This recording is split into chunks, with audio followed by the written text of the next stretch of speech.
Baxter is dead. We killed him.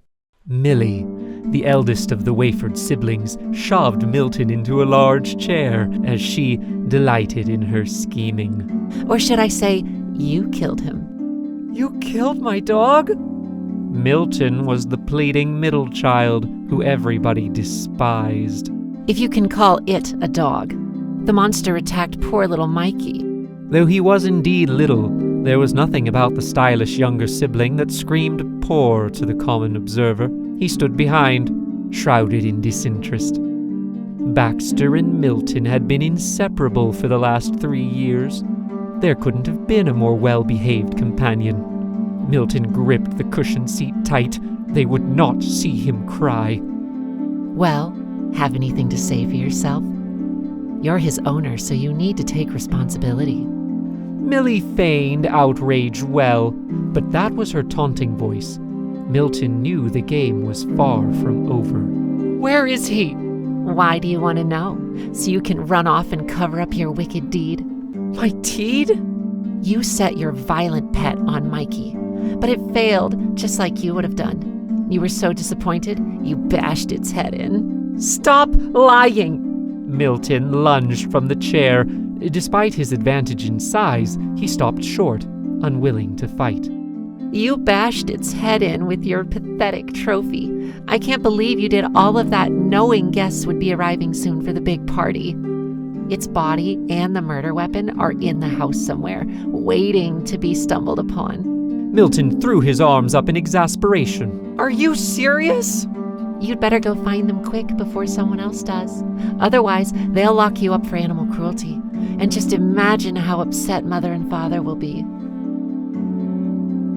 Milton fled from the parlor with tears running down his cheeks.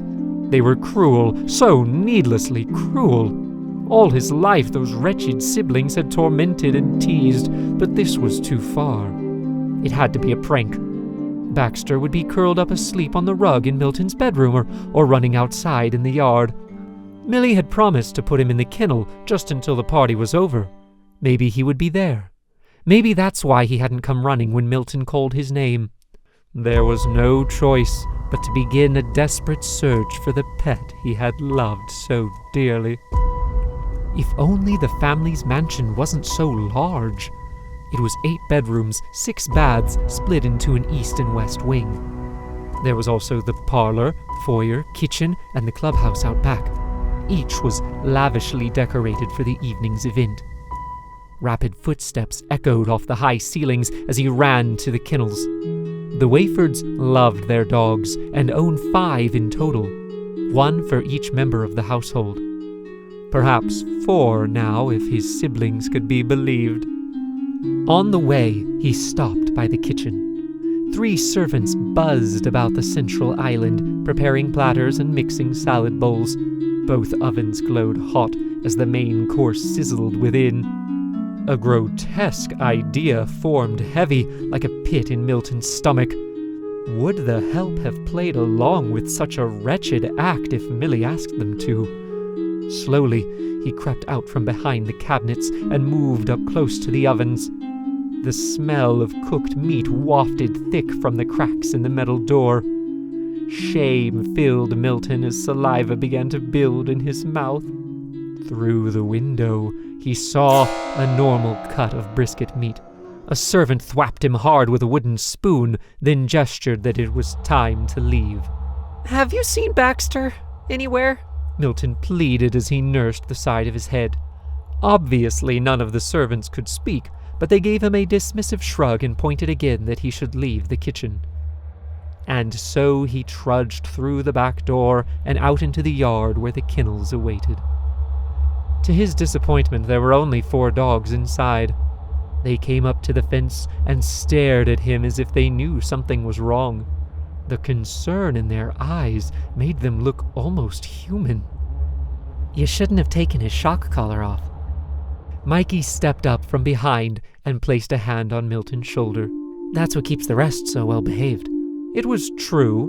Their parents had always warned them to leave the training collars secured, but Baxter was friendly, and Milton didn't like to hear his whines of pain whenever the device went off. "Did he really attack you?" Milton was never sure how much he should trust his siblings' stories. Often they would make up such elaborate lies from the merest sliver of truth. Yeah, got me pretty good. Mikey pulled up his sleeve to reveal a tightly wrapped bandage on his forearm. But you know how Millie is. Always looking for an excuse to cut even deeper. Why do you always side with her then? Survival. You may be the oldest son, but we both know she's gonna be running things around here next. Just tell me where Baxter is, please. Mikey turned away, checking to see if anyone else was around. Look, all I'll say is this. If you're getting warmer, then you're getting warmer. What does that mean? Figure it out. Clock is ticking. Mikey walked back inside. Warmer. Milton scanned the backyard as he puzzled over the word. Baxter wasn't in the kennel or the oven. The pool was cold this time of year, and the clubhouse was kept locked. How could he get warmer? Baxter had to be hidden in a place where guests would find him. Millie would make sure of that. There was a fireplace in the foyer, and the coat closet beside. Yes, that had to be it. Milton raced back to the front of the house. The first couple arrived as he plodded into the entrance hall. Lavishly dressed, the two lingered there to mingle with the family. As they chittered away, Milton glanced at the fireplace. Empty. You're fashionably early as always. The servants are still busy in the kitchen. Let me take your coats. Millie's eyes sharpened as she shot a quick look to Milton. Wait, let me do it. Milton scrambled across the room and tore the fine garments from her claws as she giggled at the absurdity. They left him there blushing and headed for the parlor. With hesitant fingers, he touched the handle of the closet door, afraid of what may lie within. He took in several sharp breaths, then ripped the door open. There was nothing inside. Had it all been a hoax? Perhaps they had hidden Baxter away in some corner of the mansion and were simply playing a game. Hope filled him as he ran back upstairs to check the other rooms. The bathrooms, the closets, the hampers. Milton checked each in turn and continued to find no signs of his friend. All the while, more cars pulled up to the house. The party below grew louder as each guest joined the cacophony, until at last he came to the final room. But Millie's door was locked. What are you looking for in there, creep? Millie sneered from behind. You're missing all the excitement. Don't you want to be downstairs for the big reveal? Where's Baxter? Not in there. Now get out of my way. I need to get changed. She shoved past him and unlocked the door, then turned swiftly to close it again from the inside. Some of us decided to go get warmed up in the hot tub. Warmer! Milton shouted in horror as she slammed the door. Her barely muffled cackles echoed down the hall as he ran back to the clubhouse outside. Masked guests mingled in the dining room and kitchen. Silent servants weaved between them, passing out decadent hors d'oeuvres. Lights shone from the clubhouse windows as Milton reached the yard. There were already people inside, laughing and chatting away. This had to be it. Millie most likely suggested getting in the hot tub to begin with, just to bring more witnesses. He ran inside just as a guest pulled the cover away. Floating face down in the red water was Baxter. Milton tore past the group of onlookers and grabbed his pet under the arms, dragging him over the side and down to the tile floor below. "I'm sorry," Milton sobbed as he cradled Baxter's heavy body. Oh, and look at this. Millie had joined the witnesses.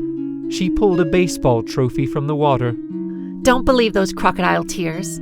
Looks like the creep even used his participation trophy to kill the thing. What's wrong? Scared you got caught? No, I didn't. Please don't call the police on me. Oh, they're already on their way. You'll be sent to the accountability center, and we'll never have to see your dumb, ugly face again. Quiet!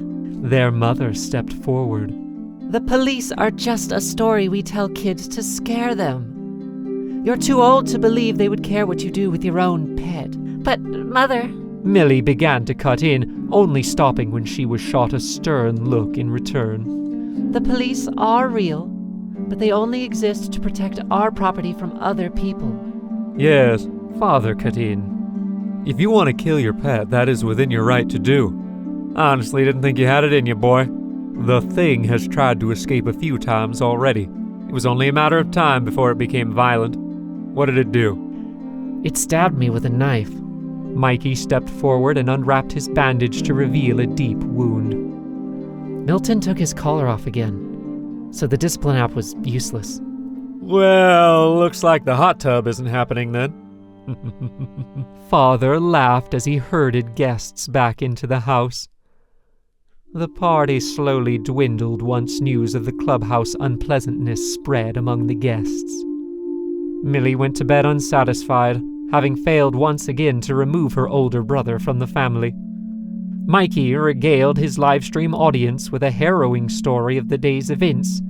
In his version, Baxter was rabid. Having regained the ability to speak, the pet had gone on a sinister tirade, monologuing about the injustices of society before being taken down by secret police who had infiltrated the gathering.